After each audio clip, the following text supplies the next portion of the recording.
In 17th century Japan, there lived a revered Zen master named Hakuin. Known for his deep wisdom and unwavering serenity, he was highly respected by the people, who saw him as a man of great virtue. But one day, an unexpected event occurred, putting his enlightenment and steadfastness to the ultimate test. A sudden misfortune. Near Hakuin's monastery, there was a family that owned a food shop. They had a beautiful young daughter who was just coming into adulthood. One day, to her parents' shock, they discovered she was pregnant without being married, which was an immense disgrace in the strict society of that time. Furious and desperate, her parents demanded to know who the father was, but she didn't dare tell the truth.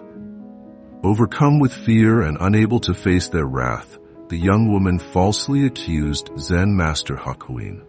In a blind rage, her parents stormed into Hakuin's monastery, hurling accusations at him, calling him a fraud, a hypocrite, and a disgrace to the monastic life. But Hakuin, showing no sign of anger or distress, simply replied, "Oh, is that so?" The storm of scorn. Word spread quickly, and the once revered Zen master became the target of scorn and ridicule. People who had once admired him now turned away, sneering and condemning him. Villagers came to his monastery to insult him, calling him a disgrace. Even his own disciples, unable to bear the shame of their master's tarnished reputation, abandoned him one by one. Yet Hakuin never defended himself. He did not explain, deny, or argue. He simply continued his practice, meditating in silence while the storm of judgment raged around him, bearing an unjust burden. Months passed, and the young woman gave birth. Her parents, still filled with anger and shame, brought the newborn to Hakuin, forcing him to take responsibility for the child. "This is your child," they said. "You must raise it." Hakuin, as always, did not protest. With the same calmness, he said, "Oh, is that so?" He gently took the baby into his arms, and for the first time in his life, holding a tiny being, he was completely bewildered. From that moment on, his life changed completely. With no experience in raising a child and no means to provide for it, he had to beg for milk each day. Many continued to mock him, but some kind souls, moved by his silent endurance, offered what little help they could. Surprisingly, despite the hardship, the baby thrived. It rarely cried, never fell ill, and seemed to be nurtured by the immense field of compassion surrounding the Zen master. Under his quiet care, the child grew strong. The truth revealed. 3 years passed by, and the young woman grew more and more regretful. Watching Hakuin struggle to raise the child, she was tormented by guilt. She saw the depth of his patience, his boundless kindness, and the way he bore this unjust burden without complaint or blame. Overwhelmed with remorse, she finally confessed the truth. Her parents, ashamed and horrified, rushed to Hakuin's monastery, falling to their knees before him. "We are so sorry," they wept. "Please forgive us." Hakuin, unshaken as ever, simply smiled and said, "Oh, is that so?" He gently returned the child to its rightful family and resumed his life as if nothing had happened. A lesson in stillness.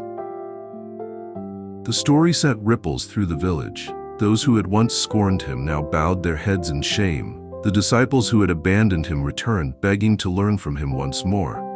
Yet Hakuin harbored no resentment, no bitterness. He continued his path, unchanged by the turmoil he had endured. Most people, when falsely accused, rush to defend themselves. Most, when their honor is questioned, burn with anger. Most, when burdened with hardship, cry out in protest. But Hakuin did none of these things. His mind was like a still lake, undisturbed by storms, unaffected by external chaos. Not because he was indifferent, but because he had transcended the sway of worldly events. The enlightenment of a true cultivator. How can someone reach such a state of tranquility? Because those who genuinely cultivate their spiritual path see life through a different lens. They understand that everything happens for a reason. Nothing is random or without cause. Buddhism teaches about the 6 realms of reincarnation. the continuous cycle of life and death across multiple lifetimes. In one life, a person may be human. In the next, they might be an animal, a plant, or another form of existence. This life they may be male, the next they may be female.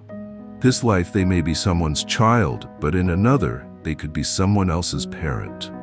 Through each lifetime, people create relationships. When we help someone, we build a bond of kindness. When we harm someone, we create resentment.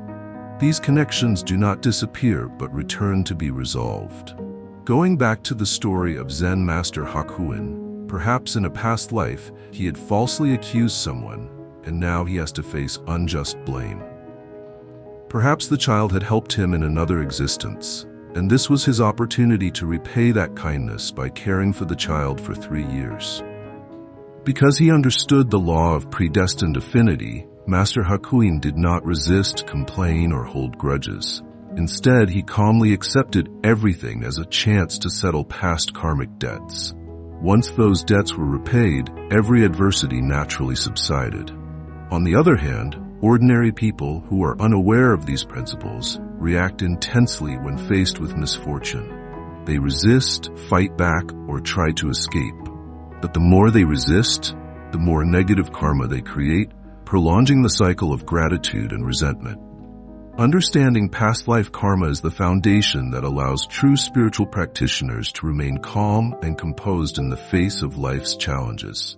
They are not controlled by emotions, rather they master them.